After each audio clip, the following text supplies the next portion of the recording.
Assalamualaikum warahmatullahi wabarakatuh. Selamat sore teman-teman. Kali ini saya akan membahas pengembangan sistem. Yang pertama, pendekatan sistem.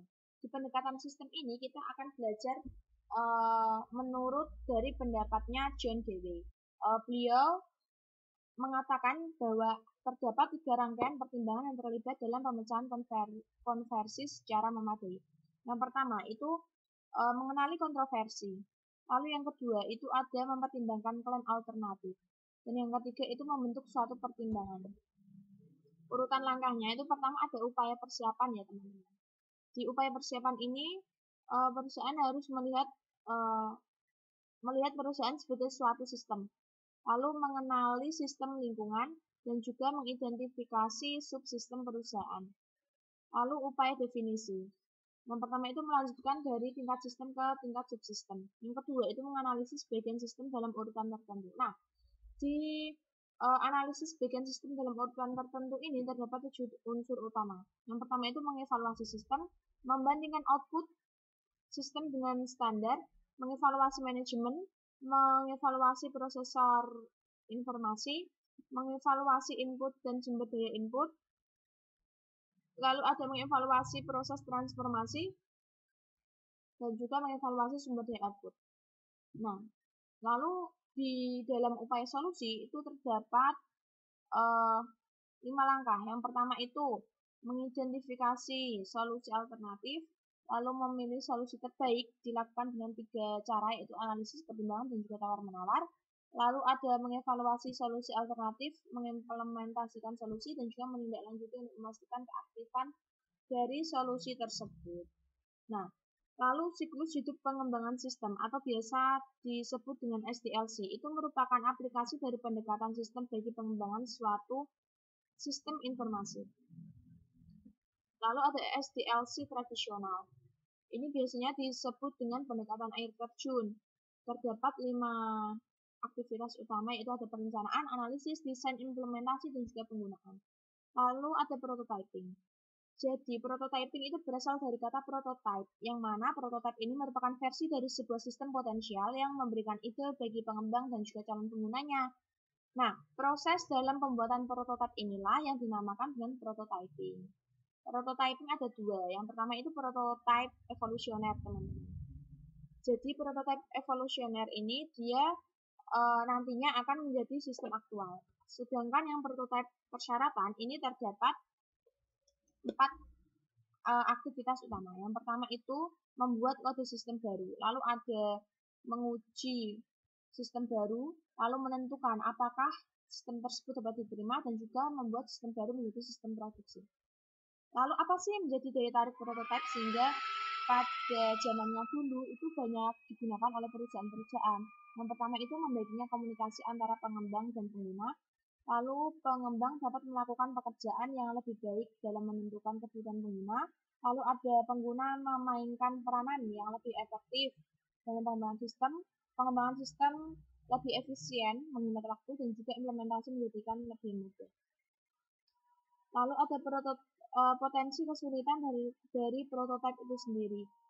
Jika terburu-buru dalam menyerahkan prototipe, maka dapat menyebabkan usaha yang cepat dan juga kotor.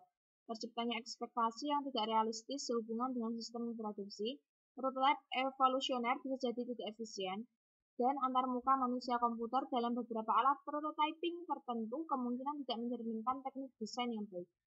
Lalu pengembangan aplikasi cepat, atau biasa disebut dengan RAD. Ini dicetuskan oleh James Martin. Beliau beranggapan bahwa pengembangan aplikasi cepat ini memiliki tujuan yang sama dengan prototyping. Lalu rekayasa informasi. Rekayasa informasi ini diberikan oleh James Martin kepada keseluruhan pendekatan pengembangan sistem yang dibuatnya, yang diperlakukan sebagai aktivitas perusahaan secara menyeluruh. Nah, di dalam RAD ini terdapat beberapa unsur penting. Yang pertama itu ada manajemen, lalu ada orang, ada metodologi, dan juga ada alat. Lalu kombinasi SDLC tradisional, prototyping, dan juga RAD dengan mengambil fitur terbaik dari masing-masing metodologi ini disebut dengan pengembangan berfase. Nah, fase-fase modul. Misalnya, jika sistem tersebut terbagi dalam 3 modul utama, maka modul akan bervariasi untuk masing-masing sistem. Desain ulang proses bisnis atau PPR. Ini tujuannya untuk pengerjaan ulang sistem. Lalu inisiasi strategis proyek BPR itu dicetuskan biasanya pada manajemen tingkat strategis. Nah, jika proses fisik yang dirancang ulang itu bisa menyebabkan efek domino, sehingga biasanya terjadi perancangan ulang sistem informasi terkait. Rekayasa terbalik itu proses menganalisis sistem yang sudah ada untuk mengidentifikasi unsur yang saling terkait dan membuat dokumentasi pada tingkat abstraksi yang lebih tinggi dari saat ini. Rekayasa ulang itu merancang ulang seluruh sistem dengan tujuan mengubah fungsionalitasnya. Rekayasa ke depan itu proses mengikuti SDLC secara normal sambil mengerjakan BPR. Pemilihan komponen BPR. Ada dua mutu fungsionalitas dan mutu teknis. Namun, jika kedua mutu ini sama-sama buruk, itu dibutuhkan proyek rekayasa ke depan.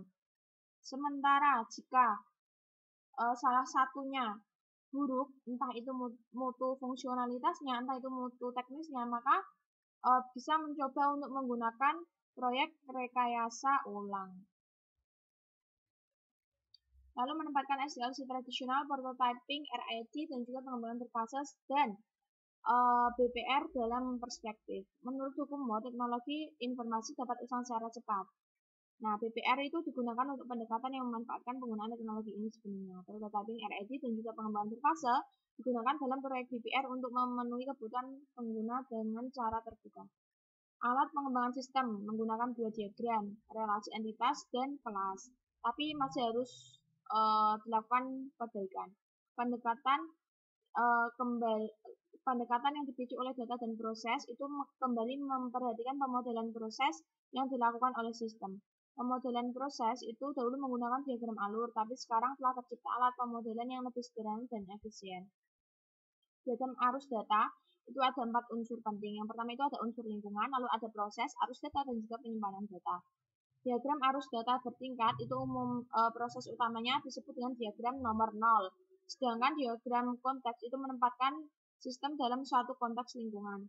Lalu ada diagram nomor N, mendokumentasikan proses dari sebuah DFT dengan tingkat detail yang lebih besar. Harus dibatasi. Ini harus dibatasi, tidak boleh lebih dari 6-8 proses. Kasus penggunaan naratif kontinu menggunakan nomor yang berurutan untuk masing-masing tindakan, dan formatting Phong itu menggunakan perpaduan dua naratif dan penomoran yang menunjukkan bagaimana tugas secara bergantian antara sistem primer dan sekunder. Kapan sih menggunakan diagram alur arus data dan juga kasus penggunaan?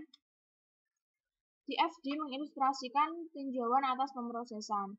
Manajemen proyek itu pertama dikelola oleh manajer unit teknologi informasi, yang lalu sekarang menjadi tanggung jawab SC atau Steering Committee.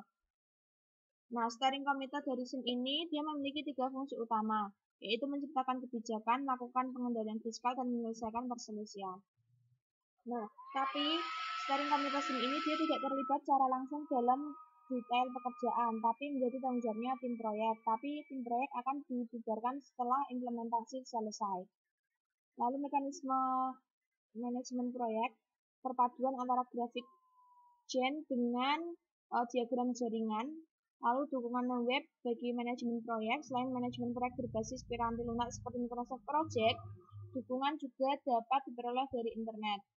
Estimasi biaya proyek ini mengandalkan 3 komponen, informasi tentang sistem tertentu yang sedang dibuat, pengalaman historis, dan juga pengetahuan tentang proyek pengembangan piranti lunak dan alat serta teknis estimasi. Input pengestimasian biaya, WPS mengidentifikasi aktivitas proyek yang akan membutuhkan sumber daya dan juga alat dan teknik estimasi biaya ini, estimasi analogis dan estimasi dari bawah ke atas. Lalu ada output pengestimasian biaya, ini merupakan rencana manajemen biaya menjelaskan bagaimana varians data biaya akan dikelola. Nah, sekian dari saya. Apabila ada kekurangan mohon dimaafkan. Sampai bertemu minggu depan. Wassalamualaikum warahmatullahi wabarakatuh.